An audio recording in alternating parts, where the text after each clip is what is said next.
Welcome back to the Untouchaballs podcast.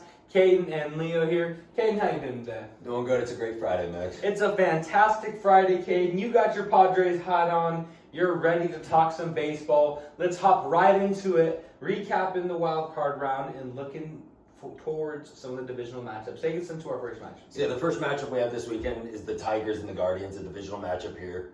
Tigers were able to go into Houston, beat the Astros in 2 games. I said like last time, if they wanted the chance, they had to win that game 1 with Skubal on the mound. Skubal was able to go He played well. 6 shutty, absolutely dominated. That Tigers bullpen was great all series. And then in that game too, the Astros took that lead going into the 8th. And then Josh Hader blew it. They're big, the largest contract ever for a reliever. Goes out there, gets the base load, gives up the bases clear and double to end up losing 5-2 and are now out of the playoffs.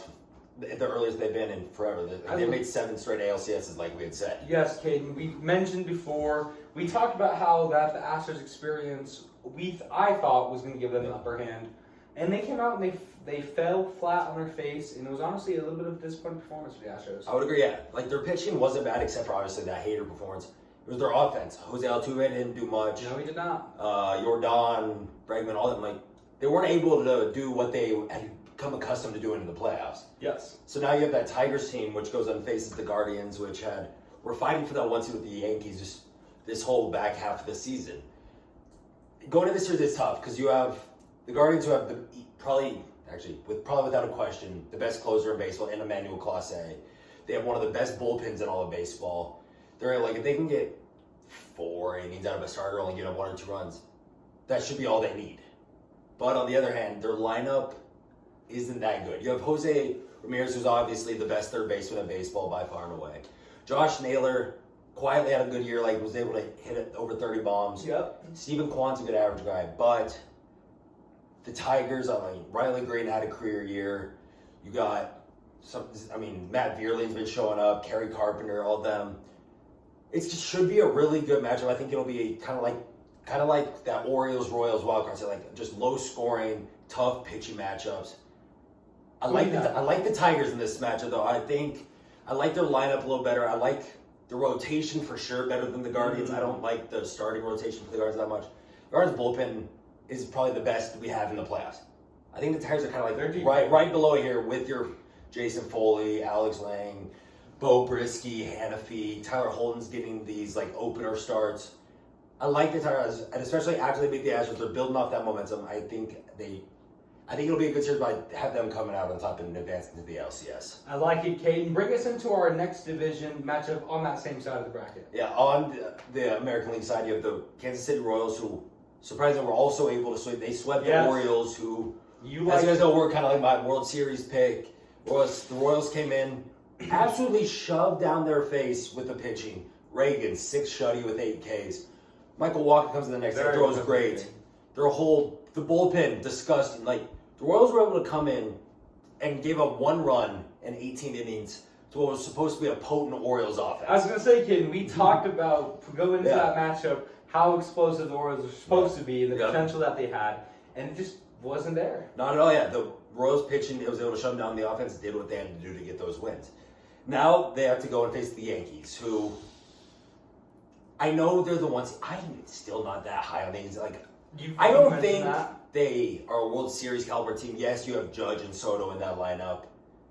Stan's been looking. He has had a bad year. You have Ben Rice, who's looked good. The Royals, yes, you have their pitching. You have Bobby Witt Jr. Even though I don't like the Yankees as a World Series favorite or anything, I do like them in this series, especially that they have the home field advantage. You still have Juan Soto and Aaron Judge in that lineup. For sure. Where the Royals really, you have a Vinny Pasquantino and stuff, but their one true hitter is really Bobby Witt Jr. Then you have a bunch of, they're not bad hitters, but they're not great. Well, yeah, the Yankees, like I said, they might not go far or anything. I do like Mir. You'll have Garrett Cole in the mound in game 1, which should be a huge boost for them. And then I know Clay Holmes heading down here, but I still like him in the bullpen. I still like a couple other arms in their bullpen. So, yeah, I like the Yankees in this matchup. Very valid point. Looking over the National League side, Caden. And now looking at the National League, the Mets were able to go in to Milwaukee, beat the Brewers in 3 games. You had Pete Alonso come with that big, huge home run in the top of the ninth last night to give them that 3-2 lead. Then they were able to tack on another run and end up winning 4-2. Like, that was great. Like, the Mets did good. And now it is announced that Kodai Senga will be starting game 1 for them. And Kodai Senga, who had only made 1 start this year, was coming off that big injury, made 1 start, got hurt, was out for was supposed to be the rest of the season. But now he's back. He's supposed to start game 1. You trust him? I love Kodai Senga. I think he's a really good pitcher. On the other hand, I still, even though I know I said the Brewers are going to beat the Mets, and that didn't happen, I don't care. I still don't think the Mets are that good by any means. I like Senga. I don't know how well he's going to look after only making 1 start all season. Yeah. And then, on the Phillies side, you have Zach Wheeler starting game 1. You'll have Aaron Nola in game 2. Ranger Suarez, Christopher Sanchez, in that bullpen, Alvarado, Hoffman. You think this is going to overwhelm? Oh, yeah, because they go to that lineup. You have Bryce Harper, who seems like he's built for October, hitting big home run after big home run every playoffs. You have Kyle Schwarber, who just hits bombs everywhere he goes as well. Trey Turner's still one of the better shortstops in the league. Alec Boehm had a great all-star season. I think this Phillies is a really loaded team, and in my eyes, they're probably the favorite for the NL. In my eyes, just because I don't trust as much in the Dodgers pitching. I don't hate the take there, Caden. And finally, our last matchup to cap off this exciting weekend of baseball. Yeah, this last matchup, another interdivisional matchup. Kind of going throughout this ALDS, we have a lot of interdivisional matchups. But, you have the Padres and the Dodgers. The Padres were able to handle business with the Braves. Yes, they were. But as it was announced today, Joe Musgrove is now going to be out for all the playoffs. We'll miss all of the 2025 season as he has to get Tommy John. Yeah, that's a huge loss for them. But they still have Cease, though. You still have Yu Darvish. You still have Robert Suarez as your closer. And I know the Dodgers have, this all-star, all-time lineup with Mookie, Trey Turner, Shohei. Ridiculous. It's ridiculous. But the Dodgers starters have been injured all year. Yeah. They're still injured. Like, you're going to have to rely on the backs of some of these pitchers who've had really down years. Like, I know you have Yamamoto in game 1, who's looked good as of late. He started the year a little shaky, but he still looks good. Yamamoto looks good. Walker Buehler's had a bad year. And then you're relying also on your young pitchers, like maybe a Gavin Stone or other, like Emmet Shaheen. Well, he'll probably be used more at the pen.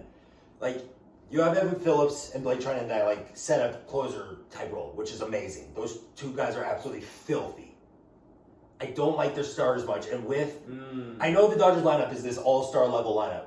The Padres, though, they still have Machado, Jackson Merrill, all these.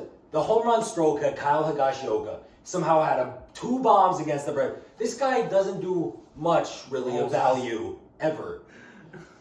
But now it's been like his whole career. He doesn't hit well in the playoffs, even when he was with the Yankees. But when he gets hits, they're bombs. Like, he just hits home runs for all his hits in the playoffs. And I think this should be a really good series. I can see it probably going to 5. But I got the Padres hat on for a reason. Yes, you do. I do like them. They're slight. Like, if you look at DraftKings, they're plus 105 to win the series. So very slight underdog. And I'll probably be saying that I like the Padres in this year. I do think they should be able to come out, kind of upset the Dodgers. Dodgers do what they've done the last handful of years in the playoffs, kind of choke it away.